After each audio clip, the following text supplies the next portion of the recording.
Good afternoon, and welcome to the show, Lifelong Learners. I'm your talk show host, Terrence Perry, and with me today, I have a special guest, Gary Wilson Sr. He's the CEO of United Standing Prostate Cancer Foundation, and we'll be talking with Gary this evening. I also just want to make an announcement to my producer, Amnon. How's it going, Amnon? It's going great. How are you doing? I'm good. I'm blessed. All right, you Highly always favored. are. Yeah. So this month coming up is the prostate cancer awareness month.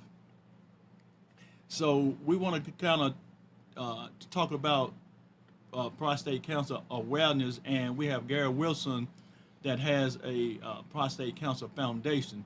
So Gary, I just want to ask you, how you doing this I'm evening? doing great, Mr. Perry. Great to be here. Man, first thing I want to say is I appreciate you coming this evening to share the information that you have for us about prostate cancer, and I want to know a little bit about why you started your prostate cancer foundation, United Standing Prostate Cancer Foundation. But before you do, let me let the audience know if they want to call into the show today. If they got any concerns or want to share their voice, they can call in at 919-518-9773. So, Gary, yeah, tell us a little bit about you and why you started the Cancer Foundation. Yes, sir. I actually was diagnosed with prostate cancer in 2013 and ended up having surgery in November of 2013. And after going through the surgery and dealing with the side effects and the life-changing events that took place with my life, um, it was placed on my heart by the Lord to start this foundation to help educate um, not only minority men but also men of all race, and to educate them about the prostate cancer and how to get a physical checkup every year. And also, we want to start a research team and make this awareness known because it's a silent killer right now. Okay. And and you had mentioned that you had went through a battle yourself with prostate cancer. So, look, tell me a little bit about that process. Once, how does that process work? Once you're diagnosed, or is there an examination, a screening that take place? Well, actually, I was diagnosed by getting a physical every year and having my blood checked. You can have a PSA test done, and also you need to get the digital rectal exam. And with me going to get a physical every year with my regular physician, he recommended that I go and get a biopsy. And once I had the biopsy done, it showed up that it was cancerous. So that led me to either getting a seed implantment or chemo or prostate remove surgery. Okay, so once you found out, you found out early in the, I guess in the early stages. Well, because I didn't have symptoms, as most people don't have symptoms with the cancer. Most men, 8 out of 10 prostate will swell, but that doesn't necessarily mean that it's cancerous. And I didn't have any symptoms. So that's why this disease is so dangerous. There's no symptoms. And that's why it's important to go and get a yearly physical and get examined. So, so you mentioned there were three options. That there were three options on the table. Once you found out, you could have um, the surgery, the radiation, Right. or the Right. There's three types of treatments. There's the seed implantment. tell us a little Uh, bit about how that works. the seed implantment is where they will inject the chemo treatment seeds into your prostate to kill the cancerous cells in your prostate Okay. versus doing the full chemo treatment. And then you have the option of the robotic surgery to have your prostate removed. Now, tell us a little bit about um, the um, the full radiation treatment. If you have, Um, the radiation is just like any other normal radiation that they treat you with the prostate cancer. Is it a series of treatments that you have to go through? Yes. Radiation treatments? Right. There's a series of radiation treatments, and I'm not sure of the number exactly, but with that treatment, with both treatments, the seed implant or the radiation, the prostate cancer has a chance of coming back reoccurring. But with the surgery, your prostate is removed, so that eliminates the prostate cancer coming back, period. Okay. So now, what is the average? I guess the average age of a male. What's the average age of a male that I guess gets a prostate cancer? And I know it varies with, I guess, race, because from what I understand, the African American black male is more likely to get prostate cancer than Right. white male species. For some reason, it's through tests and it's more prominent in the black community, and it's mostly to get checked when you're at age 40. If you have a history in your family, the doctor suggests that you normally get checked around 30, 35 for your prostate, to see if you have the cancer. Okay. But around the age of 40, that's when you should start getting Exam. an exam, yearly exam, and then, well, you get an exam, say at 40. Do you do it now? Do that follows every year after then, or Every 3 to 5 years is 5 what's years. recommended. And when you get tested, it's get the PSA as well as the digital rectal examination.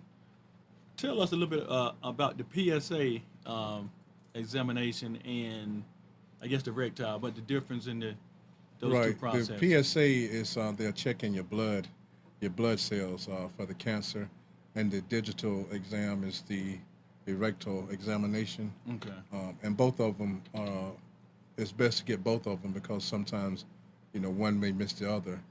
And, a lot of men of our culture, they don't like to go and get the digital exam, but, it's no way to get around it. It has to be examined. Your prostate has to be examined. Okay. So once you found out that you were diagnosed with prostate cancer, and you called it earlier now, that was in 2013. So how are you today since that early diagnosis and the treatment Right. that you had? I am now cancer-free Okay. and Amen. a survivor, but with the surgery, it does cause incontinence, and there is therapy for that treatment that helps with that. But all in all, your health, my health, I'm cancer-free, and again, it has the long-lasting incontinence. It's really the biggest side effect, and plus the erectile dysfunction. So now, was that was that something that happens in your family? I mean, were there other males in your generation past that have had prostate cancer, or? Yes, unfortunately, it was on both sides of my family, and that's why I kept a close look on mine, getting a physical every year. And I recommend all men, you have insurance to get your regular physical, because not only prostate cancer may not be detected, but there's other problems that may be going on with your health that without getting a physical, you will never know. So, I encourage everyone, to go and get a regular physical, and especially if you have prostate in your family, prostate cancer in your family. You were just saying if you have insurance, go do it. What happened to people that don't? Well, right now, there are some programs in North Carolina that sees patients with no health insurance. Advanced Healthcare is one place here in Wake County. They have a small sliding scale that they do see patients without insurance. So if you don't have insurance, you still can go and get checked. You got another question, Amna? Okay. So, girl, just to switch gears just a little bit, I want to talk a little bit about your foundation. Your foundation promotes African American men getting checked out, getting that physical. Right. And workshops and seminars. We hold seminars, educational seminars. I've recently teamed up with North Carolina Minority Action Team Awareness. You'll be hearing from them later on in the show. But I've teamed up with those guys, and what we do at United Standing, we do educational seminars. Right now, we're going to be doing a fundraiser event, Black and White Gala, the 24th of September in Raleigh, North Carolina, at the gymnasium at Word of God Gym, to help raise funds to be able to do what we do, because there's a lack of funds right now for this area, and we're doing what we have to do on the groundwork to make sure that people are aware of this disease and to find a cure for it. Do we have a call? Uh, yes, caller, go ahead. Mr. Wilson, I was just calling in to tell you that you're doing a great work. Who are we Continue to labor. who are we speaking to? This is Dr. Portia Rochelle and Minister Joyce Williams. Okay. We called to say congratulations on getting the ministry started, and we look forward to supporting you. Okay, thank you. That is Dr. Reverend Rochelle, which happens to be my sister, president of Raleigh NAACP, and a great friend, Joyce Williams. Thank you guys for calling in. Miss Williams, she's allowing us to have a fundraiser at her beauty salon September the 9th. We're going to be selling grilled chicken plates to raise money. And we're in the process of getting our 501c identification. We have our charitable license, we have a tax ID number, and we're registered with the state. So these things, it takes time and proper paperwork to be able to run a foundation, nonprofit foundation. So these fundraisers that we're doing will allow us to cover the fee for submitting the 1023 form for the 501c. So you said September the 9th you'll be doing a fundraiser at Joyce's Beauty Salon. That's 309 Sanford Road. is Joyce on the line? 3009. I'm sorry, what's the address? 3009. All right, is Miss Joyce on the line? She's present. How you doing, Joyce? She's working. Oh, she's I'm okay. doing great. right, Doing what- great. Hope you are. Doing great. Hope All you right. are. We are. We just glad to hear from you, and glad to know that that you will be assisting Gary with that on September the 9th. So we'll look forward to, I guess, hearing more about that. And just want to thank you, and just give us a shout out to your salon. Thanks. You are so welcome. Anything I can do. So Thank Gary, you. tell us a little bit more about that event that's going to happen on September the 9th. Anybody else that want to call into the show, feel free to call in at 919-518-9773. We have Gary Wilson Sr. He's the CEO at United Standing Prostate Cancer Foundation. And you have that event on September the 9th, but also you have an event coming up on September the 24th. So tell us a little bit about each one of those events, starting with the September the 9th. Right, on September the 9th, again, we'll be selling plates, grilled chicken plates, with 2 vegetables, soft drink, dessert for $7 again at Joseph's Salon. And this money is going to help us pay for our 501c. And we have a lady that's going to write grants for us once we have the 501c number, identification. So it takes money to support your community and give back to the community. So we encourage everyone to come out and support us, and that way we can have our grants written and we can go across not only the state of North Carolina but across the country, educating and putting on seminars and even doing free screenings across the country. Again, I've teamed with North Carolina Action Team, Awareness Team, Unknown Awareness Team, Dr. Darks and those guys, great team. And we've talked about building a research team here in North Carolina to actually find a cure for this disease. And what we're going to be doing on September 24th, we have Reverend Thomas Walker. He's a prostate cancer survivor, and he has a book out called Brother to Brother, You Don't Have to Die of Prostate Cancer. He's going to be our keynote speaker. We're going to have a formal dinner, and also we have a jazz band to come out and play some jazz for us at the end of the night, just to get out and have a good time. Now, did I see that? Was that going to be at the Word of God Church or? Yes, that's going to be at the Word of God. Dr. Frank Summerfield, they have allowed us to use their gymnasium, and thank them for letting us use the gym.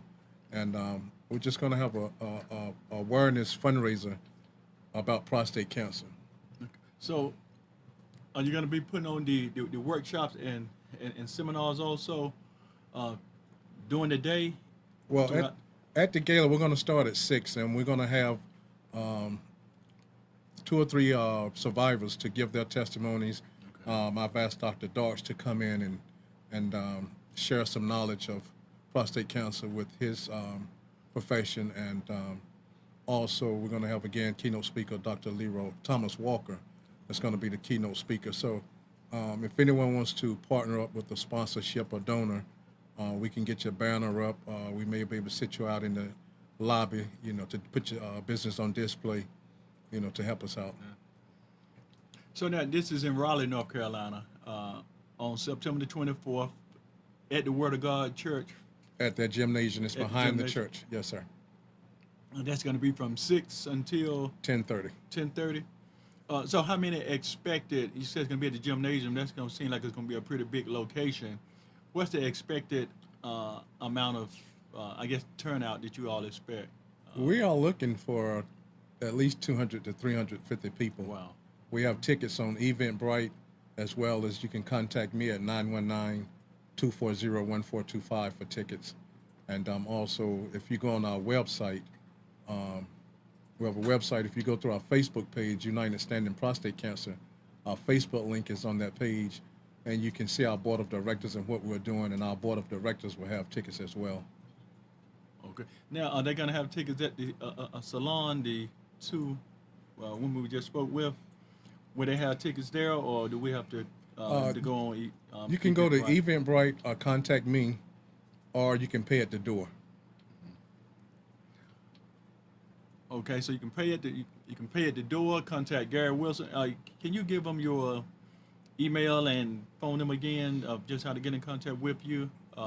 Yes, my telephone number is 919-240-1425, and our email is unitedstanding635@gmail.com, and you can reach us there for ticket information. And the tickets are $25 a piece. Okay, and this will be the first annual Prostate Cancer Awareness Black and White Gala that you are hosting and putting on. Yes, this will be the first one, and we are looking to do this every year in the month of September, because it is the Prostate Awareness Month, and we're looking to grow bigger and bigger each year. So let me ask you now. You said the Black and White Gala is this tux, or can you wear suits, or I mean how formal do you You have to be? can wear tux, suits. It doesn't matter. You can just wear a two-piece that's matching black or Black white. and white. The important thing is to come for the awareness and the fundraiser, and to enjoy a good night out and to get educated on this disease. Well, Gary, I appreciate you sharing your organization with us. United Standing Prostate Cancer Foundation. Is that the name of the website as well? The website is through Wix. So again, you would have to go through our Facebook page, which is United Standing Prostate Cancer, and on the middle, on the right-hand side, there's a link to our website, and has all our information, contact information, has our board of directors listed, and any information that you would need about our organization. Okay. So is there anything else that you want the audience to know about the foundation? If anyone wants to join or volunteer to be actively involved with the foundation, what would they have to do? What process do they have to go through? Yes, if anyone would like to get involved, just give us a call at 919-240-1425, or email us at unitedstanding635@gmail.com, and we certainly welcome all and anyone that would like to come and help us to beat this disease. And you also mentioned that the 3 men that will be speaking on September the 24th, each of them have had their own battle with prostate cancer. Yes, we've the keynote speaker, he's a prostate cancer survivor, and we're going to have at least 2 to 3 guys to give their personal testimony of how they went through and overcame this disease, this cancer. And again, we're going to have Dr. Leroy Darks. he's going to have remarks and share his expertise as well on this disease. Well, again, I want to thank Gary Wilson Sr. for coming on and sharing his foundation with us today, United Standing Prostate Cancer Foundation. You heard he have an event that's coming up September the 9th, and also the gala, which is going to be on September the 24th. So this is Prostate Awareness Month, and we want everybody to come out and support prostate cancer awareness. We know this disease is very prominent in the African American communities, and also it's, I get, at epidemic proportions because it's a silent killer.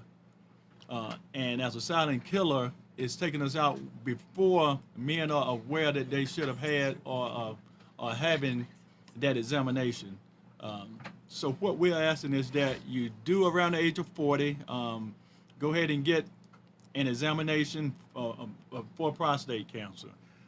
And even after 40, at least every 3 years, get a prostate cancer examination or a screening. If you have a history of that in your family from generation to generation, you may want to start getting the examination earlier than 40, maybe starting around 35. And that's just to make you aware and to be cautious and to use preventive medicine. And you could at least beat you can't stop it from getting it, but you can stop it from killing you. So what we're going to do at this point, we're going to move in a little bit more about prostate cancer, and we're going to talk with Carolyn Green Boone. Now she's the fund advisor of the Safe Fund with Triangle Community Foundation's Awareness Action Team. Carolyn, how you doing this afternoon? Hello, I'm doing fine, thank you. Happy to be here. Carolyn, we're glad to have you. We want to talk to you a little bit more about your foundation and what you all are doing. So before we talk too much about the foundation, though, I do want you to kind of just share a little bit about who you are, Carolyn Green Boone, a little bit about your background and how you got involved in this work. Okay, all right. So I'm gonna put on my reading glasses because I'm in the 50+ club now. So my family background that you asked me about, that you originally saw on LinkedIn, is that I'm the great granddaughter of Thomas Day Sr., who was a famous furniture maker, a free man during slavery, who owned his own furniture business, and he was a master craftsman, and he really was the father of the North Carolina furniture industry because he had the first and the largest steam mechanized shop in North Carolina. There was an exhibit about him recently a few years ago at the North Carolina Museum of History, and I was privileged to serve on the advisory board, and I was also privileged to be able to portray his wife, my great-great-great-grandmother Aquila, on a video that was a part of the exhibit. And a depiction of him in a statue still stands in front of the museum. So indulge me a little bit more. I want to hear a little bit more about the role that you played, and a little bit more about that. Okay. Just to kind of, we're going to talk about the foundation, but I want to kind of just get an idea of that history of your family. I mean, you have done some great things, but a little bit more about the play with that was your great-great-grandfather? My great-great-great-grandfather, Thomas Day, and he was a very, very popular man, so much so that the legislature passed a resolution for him to be able to bring his wife, who was of mixed ancestry, a person of color, just like he was, over the state line from Virginia, because it was against the law for free people of color to cross state lines at that time. So now what time frame are we talking about? before and during slavery, the Okay. antebellum period. Okay. And also, my role on the advisory board was just to give, to meet and give general input. But towards the end, I became a little bit more of an advocate for the correct portrayal of him, because he did own slaves, but he was secretly a part of the Underground Railroad, and he was actually a slave rescuer versus a traditional slave owner. So he had a small number of quote unquote slaves that were actually his employees and lived in his protection.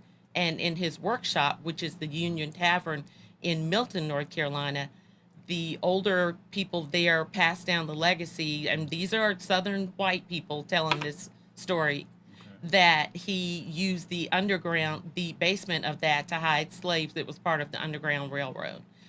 He was an advocate of abolition. He went to an abolitionist convention in Philadelphia. There's proof that he stayed there. I pushed to get that included in the exhibit. A researcher eliminated all the other possible Thomas Days it could have been by their demographics. And he sent his children to a school up north that was owned by two radical abolitionists. So I think the evidence speaks for itself, yet I had to advocate a little assertively to make sure that some of that research got included. Now, Thomas Day's granddaughter, Annie Day, he had a son, Thomas Day Jr., and some other children. But Thomas Day Jr.'s daughter, Annie Day, ended up marrying Dr. James E. Shepard, who founded North Carolina Central University. That's what I was trying to find out, what was that connection. So you Yes. just cleared that up for me. That's the connection Yes. that the daughter married Dr. James E. Shepard, that actually founded North Carolina Central. Yes, and of course I credit her with being a co-founder, because she worked very hard and Co-founder. sacrificed right along with him. But yes, he is the founder of North Carolina Central University. And she's the granddaughter of Thomas Day Sr. and the daughter of Thomas Day Jr. That's a rich history there. So you're gonna come back to the show again Yes, and talk more about that rich history. I'd be that we happy don't- to. Okay. I have an historic preservation fund, the Shepherd Alliance for Enlightenment, or the SAFE Fund, at the Triangle Community Foundation. This is a nonprofit 501c3 fund that is designed to preserve the history of people of color who made significant contributions in North Carolina. So that's one of the things I do. I'm the fund advisor for that.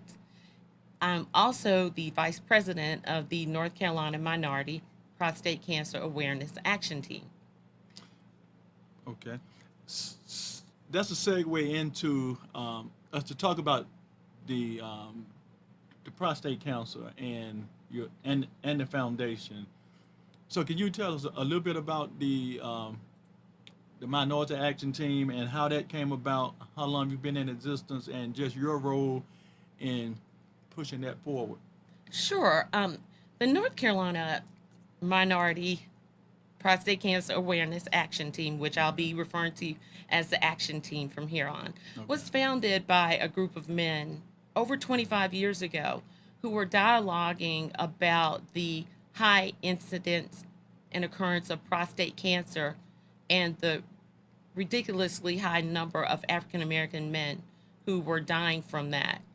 We have a notorious history in North Carolina as having one of the highest mortality and morbidity rates due to prostate cancer among minorities. So they eventually formed this coalition. I have been on the team for about 5 years now. I have been the vice president for about 4 years, 4.5 years. And I'm privileged to be not the first female member, but the first female officer in this organization. Okay. So not the first female member, but the first female officer. Yes. Actually in the foundation. Yes. Okay. So what we do is By all means. put the spectacles on again. Our goal is to reduce the morbidity and mortality rates of men of color through awareness and advocacy. We meet monthly on second Fridays at noon at the Zeta Sigma House on Sanderford Road in Raleigh.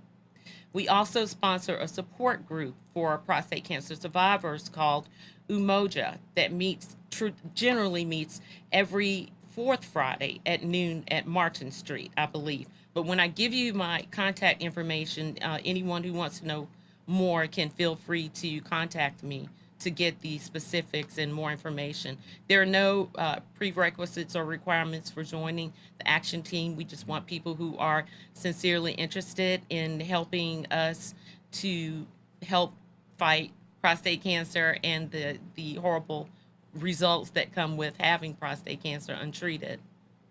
We let's see. Our team is also unique because we have two medical doctors on it.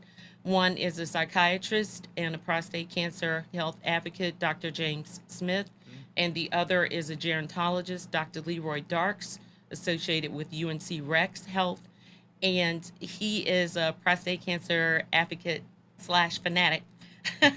He has PSA DRE on his license tag. And of course, some of this is going to be a little bit of repeat and repeat from what Gary said, because I do want to talk a little bit about the significance of that. The PSA is the prostate specific antigen blood test that a person should take every year, a man over 40. And the DRE is the digital rectal exam. A man got excited one time when I said the digital rectal exam, and he said, "Oh, if they come up with a new way," and that's the first time.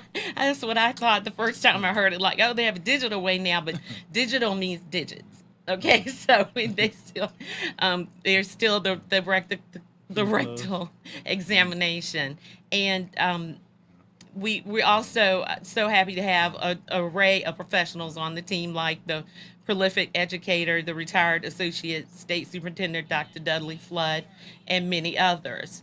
So when we appear as programs, I'm going to talk a little bit more about the DRE and its importance in just a moment. But just to finish summarizing our team, we appear at programs as speakers.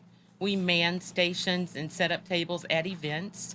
We distribute a lot of information on prostate cancer and talk to people about prostate cancer awareness.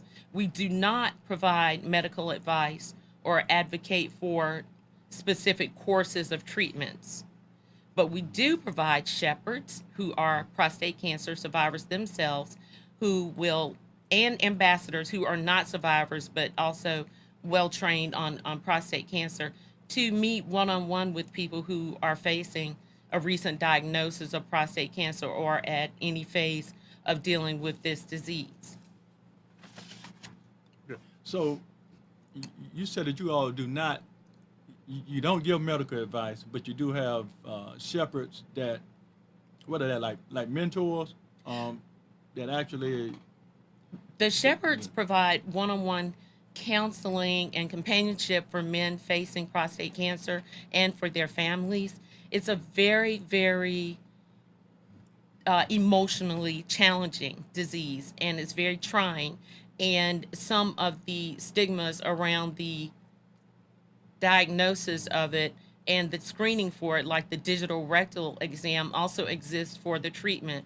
Because as Gary mentioned, sometimes when the prostate is removed or when the prostate is damaged or compromised in some way, it will, sometimes there will be incontinence, leakage of urine, and there will be erectile dysfunction in many instances where a man is unable to expediently get an erection. But there are a lot of treatments now, so there's a lot of hope now for people who are facing this, because there are a variety of ways that that situation can be dealt with.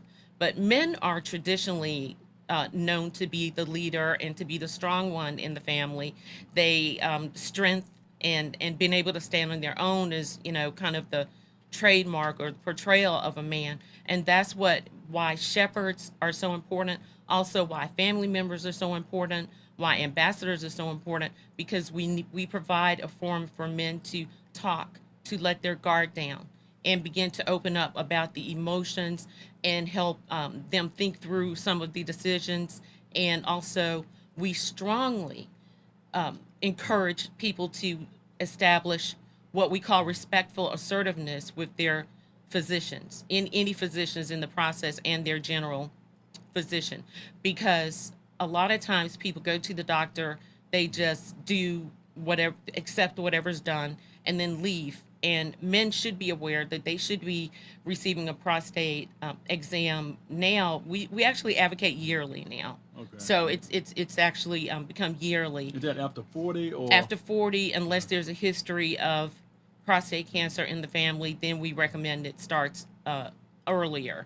And also now we're aware that a history of breast cancer in the family could be an indicator that there's a prostate cancer risk. So if a man has relatives that had breast cancer, then he might consider being screened earlier as well. is there direct correlation? Well, they're just the studies are ongoing. So, and I don't want to be too technical about Okay. that because I'm not exactly well versed in what the specific connection is. Right. But there have been enough joint occurrences of people who we know that men with prostate cancer in their family history have a much higher occurrence, the likelihood of having prostate cancer. Right. And so now it's recently just become unveiled that there could be a link between men with women who have breast cancer in their family. And I think that's true with a lot of cancer in general, that the family occurrence. And who knows whether it's lifestyle, genetics, that type of research is ongoing. That's why organizations like Gary's and Charlie Wilson's, the singer, who are trying to raise money for research, are important because ongoing research is critical. And it's also important that African Americans begin to participate in clinical trials around prostate cancer. Had a very frightening result from, I think, about 2012 when the what is their name? I'll come up with their name in a minute. Okay. But one group did released a finding saying that the PSA was not necessary for screening if the person wasn't showing any signs or indicators of prostate cancer. Well, what is so terrifying about this insidious disease is that its trademark is that it shows no symptoms. Nothing tends to be visible or happening that a doctor might see or a person might notice until it starts to enter its advanced phases. And then there might be pain during urination, frequent urination, incontinence, erectile dysfunction, and blood in the urine, those type of things. But usually by then it's advanced. So the other problem that I was alluding to, this was the U.S. Preventative Services Task Force in 2012. And the other thing about it is that the demographics of the people that their study was based on, I don't think, I'm going to make a disclaimer so nobody will try to come after me, that it included a lot of minorities. So we need more studies that are based on minorities, because minority men definitely need to get screened every year, and they need to get the DRE and the PSA. When the DRE is done, I want to show an example that Dr. Darks has taught us. Okay. So if you hold up your hand and cross your thumb over, the prostate is the size of approximately a walnut. So if a doctor's finger goes into the rectum, into the anus, and through the anus and into the rectum, and it comes right back out, he's not doing a proper examination. What you want to feel is him pressing against the prostate. And what he's feeling for is a nodule. So if you touch where the thumb is, the knuckle is right here, you feel this hard bony part. That's what a nodule might feel like among this softness of the prostate. If they feel this nodule, then that's what they're looking for. And Houston, we have a problem. Okay. You said if they feel for that and it's hard, Yeah, if then they're you do have a problem. right, if You they're do have- feeling the prostate, it should be soft to the touch, not necessarily rigid. And then if they feel a knot or a nodule, then can't say 100%, for sure it's cancer, but it's very likely that there's a problem. So let me ask you this now: why is a high the probability of prostate cancer high in African American males more so than I guess the white male or any other minority in America. And you say it may be related to diet, maybe ethnicity, or what have you. But have they figured out? Are we not doing the screenings early enough? Yes, that's one thing. And just to finish a point, the fear of over screening, it shouldn't be the focus. There have been occurrences of over treatment, people jumping to a decision quickly about what type of treatment they want to get, and going and having their prostate, finding out they have prostate cancer one week and scheduling to have their prostate removed the next week without discussing it with a team of professionals. We do recommend a multidisciplinary approach, which means a team of doctors from different areas come together and examine the patient's case versus just an oncological surgeon, or someone who is a cancer surgeon. So let me segue.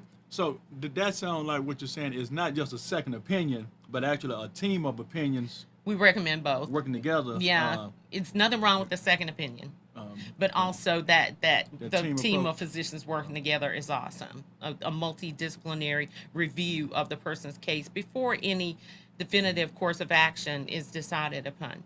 Okay, and as far as your question about men, yes, definitely. I think nothing conclusive or factual it has been presented that I'm aware of, but the studies and research are ongoing, and we can theorize about some of these things. And one thing we know is that a lot of African American men have not been getting screened, and they have not until they become symptomatic, and they have not been getting screened on a regular basis for whatever reason, money or the stigma of the discomfort of the examination, and they are not getting screened early enough. So early detection is key. Can't guarantee survival, but it can definitely enhance one's chances. So let me ask you this: when we talk about early screening, because if we're talking about two different things, African American black males are more likely to die from prostate cancer because they're not being screened or getting their exam early enough.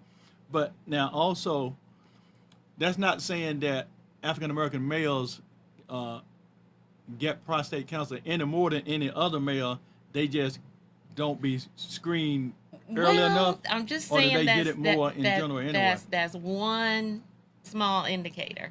The jury is still out on But the what I'm other saying ones. is, do all men in America All men. get prostate cancer? Yes. I mean, get the symptoms, I guess, about the same if we were screened at the same rate. If black men were going to the doctor just as much as white men for that early examination, then could it be stopped before it got to the point of where, okay, it's already in its late stages now? I would say that's an accurate statement. Okay. Yes. So we don't get it any more than anybody else. We just don't go to the doctor as much as anybody else. We might.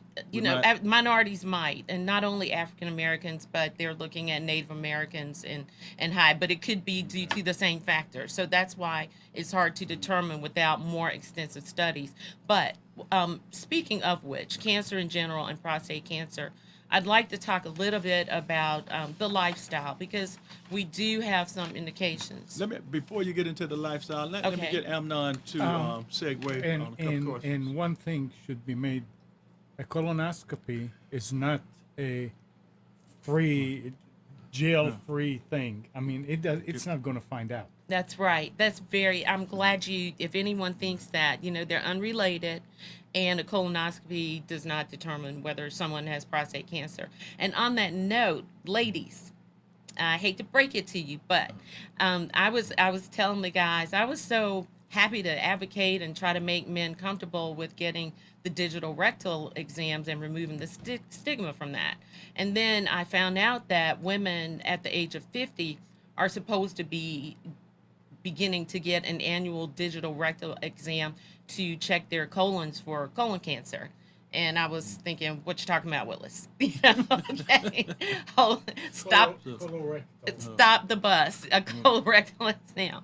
Yes, I mean, we get the colonoscopy, but we also, are supposed to be getting the digital rectal exam on a yearly basis. What's the difference in those two exams? The colonoscopy is a surgical procedure where they just very simple. They numb the area, they sedate you, and they insert a tube, a laparoscopic tube, which has a camera that goes in the colon, and they look for polyps and make sure everything's okay.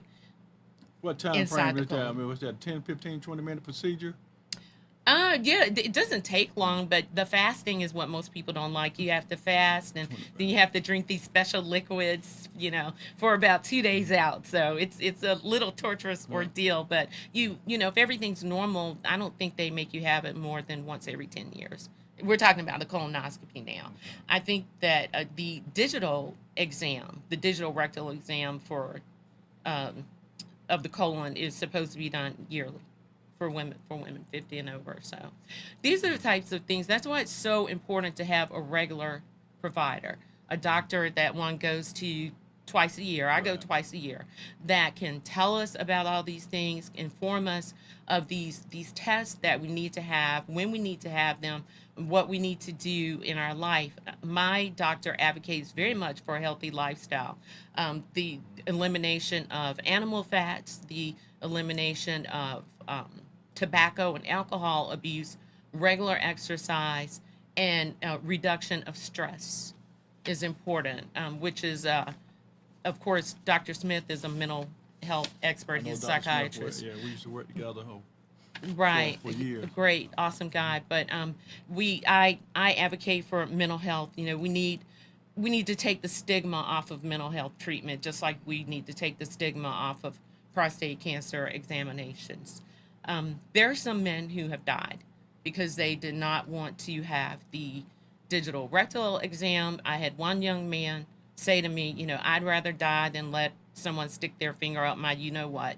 And I know last year a relative of someone at my church died because he refused treatment because he did not want to lose his virility. Well, let me tell you, man, if you're dead, you can't have sex. Okay? So, it's better to go ahead and get done whatever you need to get done according to your doctor and your team of doctors, even if it results in some form of erectile dysfunction, because not only are there more effective treatments now, but the dialogue is open, and counselors and psychologists are available not only to work with the man, but to work with the family and to work with the spouse to come up with creative ways of intimacy that can still keep that intimate bond. And a lot of the guys like to joke and the women to you and say, oh, we think it's better now, I guess because there's more focus on exploring the actual intimacy, and being creative with that once faced with erectile dysfunction and other after effects. So is that part of the things that you all do in your workshops and seminars, and if so, is that on a monthly basis? Okay, so as far as our team meetings, they are on a monthly basis, the second Friday at noon, and we strategize, we discuss the events that we've gone to, the events that we're going to, and we also discuss relevant issues about prostate cancer, the research, the new tests that are out. There's a urine genetics test that it doesn't replace the other tests now, so you still have to get your digital rectal exam, but it gives more of a specific indication of whether there is cancer. So that's something that's on the forefront now. It's actually being used, and we do also have educational components. We decided that we would have educational components. So if not every meeting, most meetings, we have some type of presentation that enhances our education. So Yes. now, do you all go outside of the Wake County community, outside of the state of North Carolina? How wide do you all go North in Carolina. spreading the word? North Carolina? All over North Carolina. Our guys, our docs have been to Clinton to workshops there. They've been to Ahoskie. We're having a big event in Rocky Rocky Mount? Mounts. Yes. Tell me a little bit about that. The September 27th? Actually, okay, so that was Mr. Wilson's organization's event, and yes, we do partner with his organization and many others, different hospitals. His event is on the 24th, but I Oh. thought you all were having an event on the 27th. You know, I don't have my event list in front of me, but the one at Okay. Rocky Mount is on.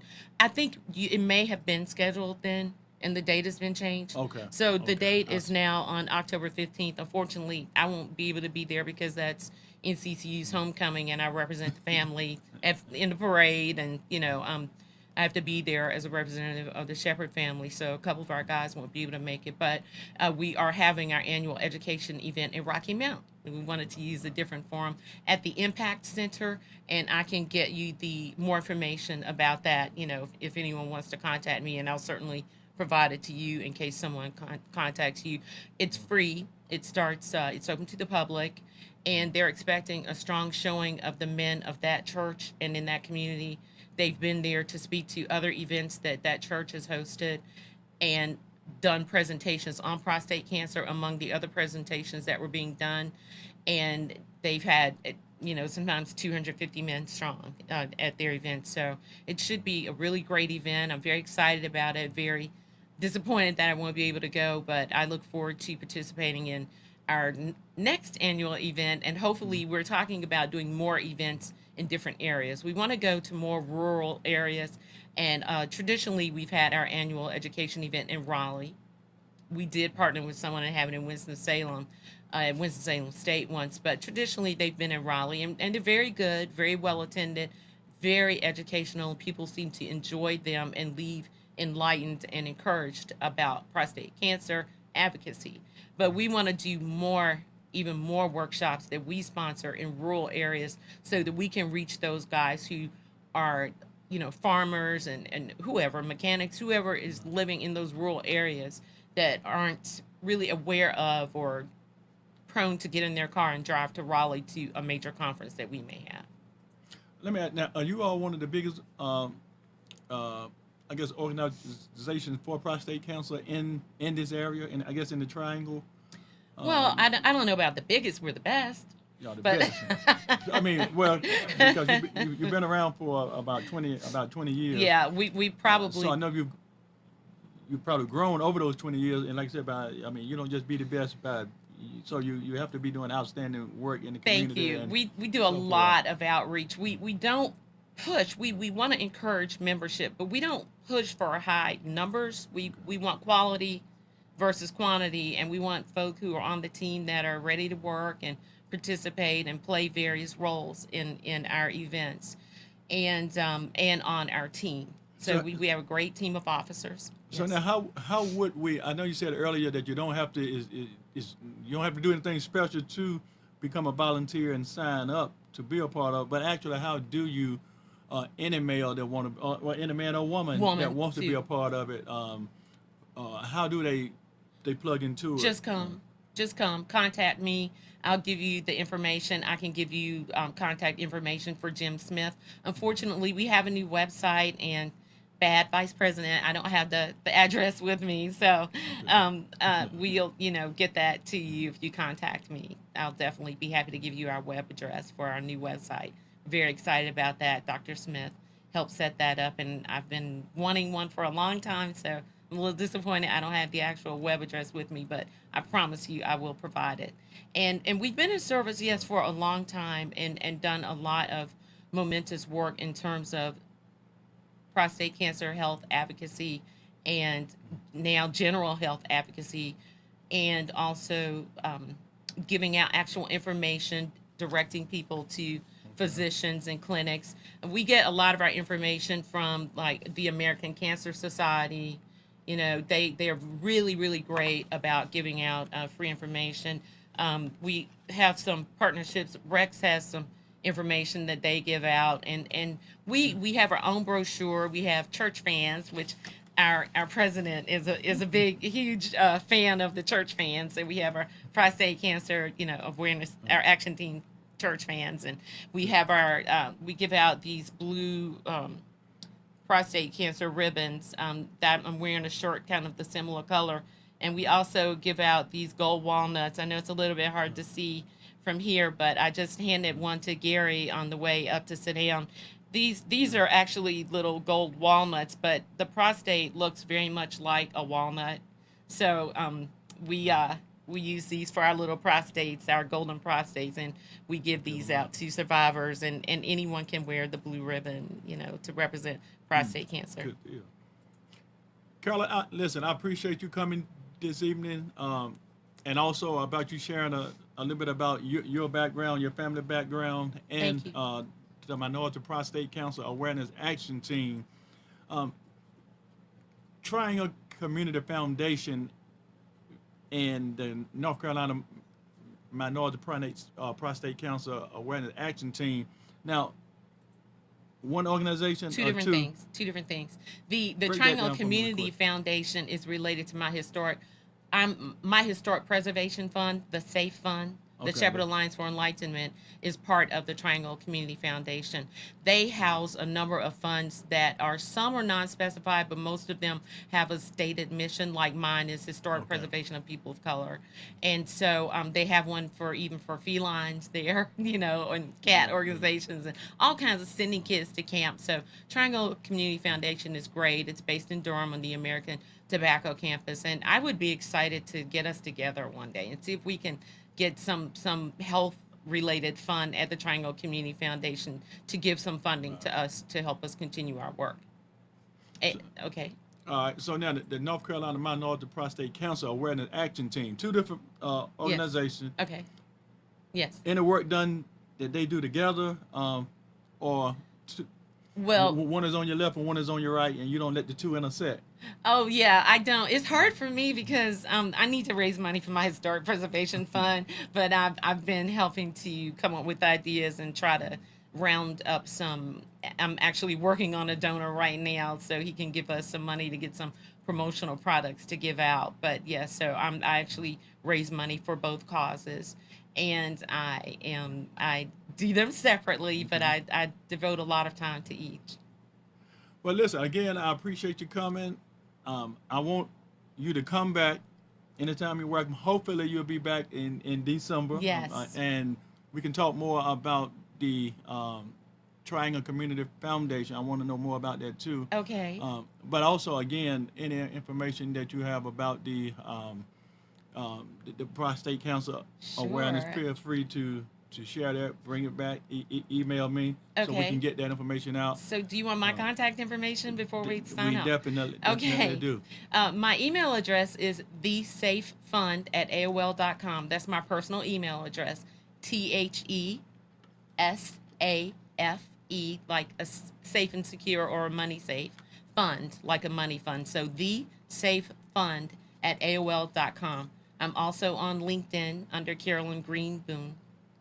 And I'd be happy to hear from you and happy to communicate with you and get you whatever information and assistance I can and answer any questions. All right. Well, Carolyn and also Gary, I want to thank both of you for coming today, sharing the information about your foundation. Hopefully, we've gotten that out, and we'll get responses to more people volunteering and joining in. And but but the information have been, I guess, is actually life changing if we actually apply that to our daily lives. So I hope the viewers also take this information and share it with their loved ones, so we can just make sure we're getting the word out. We're saving lives. I want to thank you all for tuning in this evening. We'll be back next Tuesday, same time, 2 o'clock to 3 o'clock. Feel free to email me at tperry5000@gmail.com if you want to be on the show, or if you have a mission, cause, and purpose you want to bring to the show. If you want to bring it to awareness, feel free to contact me. Or you can also go on Nissan communications.com and contact us that way. You all have a great week. Look forward to seeing you next Tuesday. God bless.